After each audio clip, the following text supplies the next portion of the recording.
بسم اللہ الرحمن الرحیم۔ السلام علیکم معزز ناظرین کرام، جنگ بدر میں ابو جہل ہلاک ہوا اور خالد بن ولید کا سگا بھائی ولید جنگی قیدی بنا۔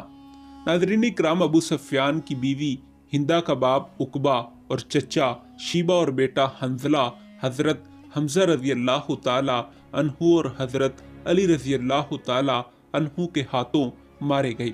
اس کے علاوہ ولید بن عتبہ، عاص بن سعید، حارث بن عامر، تحیمہ بن عدی، زمہ بن اسود، نوفل بن خویلد، عاص بن ہشام، امیہ بن خلف، علی بن امیہ واصل جہنم ہوئے۔ ناظرین اکرام، جس کا اہل قریش کو گہرا رنج تھا، لہٰذا تمام اہل قریش نے مل کر مسلمانوں کو نیست و نابود کرنے کی قسمیں کھائیں اور ابو سفیان کو اپنا مشترکہ سردار مقرر کیا۔ ناظرین اکرام، ابو سفیان رسول اللہ صلی اللہ علیہ وآلہ وسلم کا ہم عمر، ہم جھولی اور رسول اللہ صلی اللہ علیہ وآلہ وسلم سے غیر معمولی مشابہت رکھتا تھا۔ دونوں ایک ہی زمانے میں پیدا ہوئے اور ایک ہی خاندان میں پرورش پائی۔ وہ نبی کریم صلی اللہ علیہ وآلہ وسلم کا قریبی امزاد تھا۔ اس کا والد حارث اور رسول اللہ صلی اللہ علیہ وآلہ وسلم کے والد عبداللہ ایک سلب یعنی سلب عبد المطلب سے تعلق رکھتے تھے۔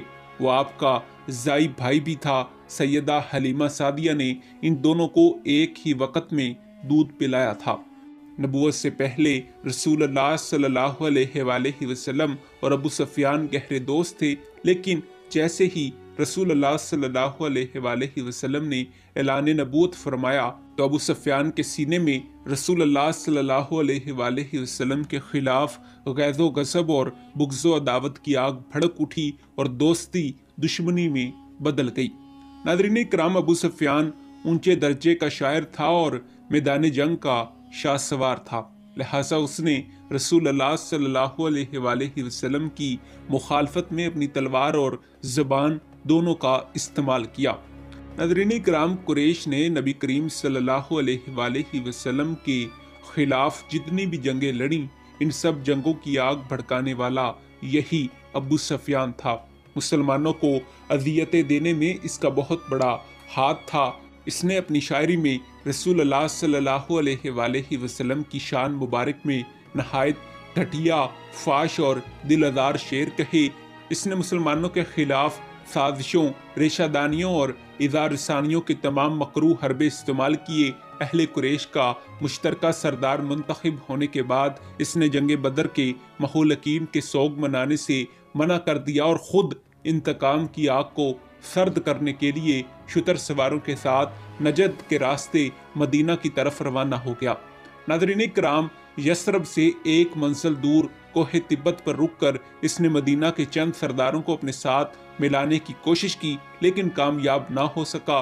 غصے کے عالم میں دوسرے روز اس کے آدمیوں نے 2 مسلمان کاشتکاروں کو شہید اور ان کے کھجوروں کے باغ کو نظر آتش کر دیا۔ رسول اللہ صلی اللہ علیہ وآلہ وسلم کو جب اس واقعے کا علم ہوا تو آپ صلی اللہ علیہ وآلہ وسلم نے 8 میل تک ابو سفیان کا تعاقب کیا، لیکن ابو سفیان فرار ہو گیا۔ ناظرین کرام، جنگ بدر کے بعد غزوہ بنی سلیم، غزوہ بنی کنیکا، غزوہ سویق، غزوہ ذی امر، سریا، زید بن حارث جیسی لڑائیاں لڑی گئیں جن سے کفار کو ذلت اٹھانی پڑی۔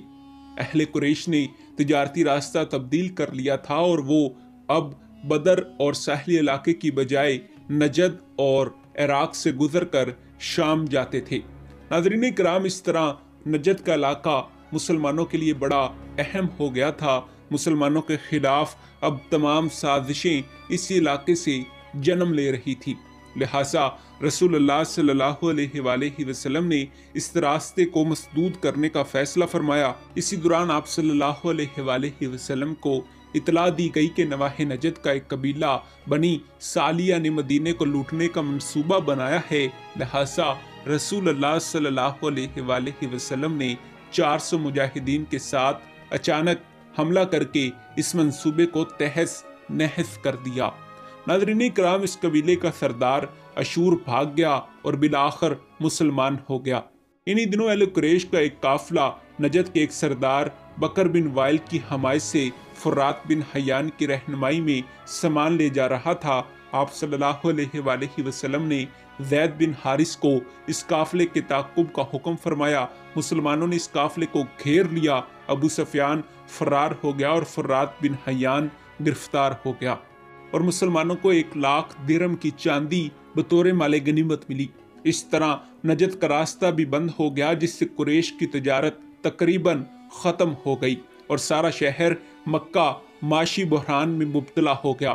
ناظرین کرام، معاشی بحران نے اہل مکہ کو پریشان کر دیا تھا، لہٰذا انہوں نے ان رکاوٹوں کو بزور شمشیر دور کرنے کا منصوبہ بنایا، جن کے باعث وہ بھوک و افلاس کے طوفان کی طرف بڑھ رہے تھے۔ انہوں نے اپنے منصوبے کو پایہ تکمیل تک پہنچانے کے لیے ایک مسلح لشکر تیار کیا، جس میں 700 زیرہ پوش، 200 گھوڑ سوار تھے اور سامان جنگ 3000 اونٹوں پر لدا ہوا تھا۔ بدر کے محلقین کی بیواؤں اور قریبی رشتہ دار عورتوں کو رجس خوانی اور سپاہیوں کی حوصلہ افزائی کے لیے ساتھ رکھا گیا۔ اس لشکر کا سالار اعلیٰ ابو سفیان اور اس کے ایک حصے کے کمانڈر خالد بن ولید تھے۔ لشکر کے ساتھ خالد کی بہن کے علاوہ 14 عورتیں اور بھی تھیں، جن میں ابو سفیان کی بیوی ہندہ، عمر بن عاص اور اکرمہ بن ابو جہل کی بیویاں شامل تھیں۔ یہ لشکر مارچ 625 عیسوی بمطابق ماہ شوال 3 ہجری مدینہ کی طرف روانہ ہوا۔ رسول اللہ صلی اللہ علیہ وآلہ وسلم کو اس لشکر کی رفتار، پڑاؤ اور فاصلے سے متعلق پہلی خبر حضرت عباس رضی اللہ تعالی عنہ نے دی تھی۔ جی ہاں ناظرین کرام، یہی ہماری آج کی ویڈیو کا موضوع تھا۔